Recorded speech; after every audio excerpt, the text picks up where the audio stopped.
तर अहिल्यानगरच्या मडी गावातील वाद शमलेला आहे। मुस्लिम व्यापाऱ्यांना व्यवसाय करण्यास आता मुभा देण्यात आली आहे। मात्र रूढी परंपरा न पाळणाऱ्या लोकांना या यात्रेमध्ये बंदी घालण्यात देखील आल्याची माहिती मिळते।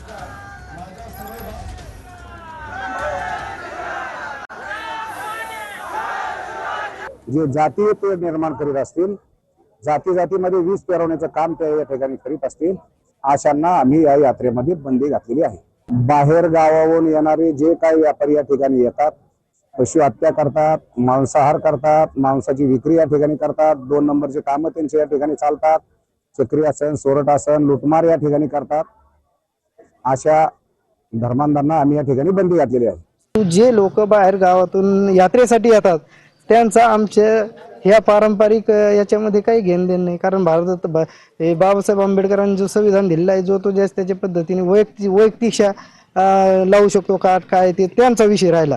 फक्त हा विषय गावाचा आहे। गावाच्या सहमताने ह्या ज्या रूढी परंपरा आहेत ह्या पाळल्या जातात। कारण आम्ही आता सगळे माझं 40 वय आहे इथं मडीमध्ये, आतापर्यंत सगळे रूढी आम्ही पाळतो, सगळे जाती धर्माचे पाळतो।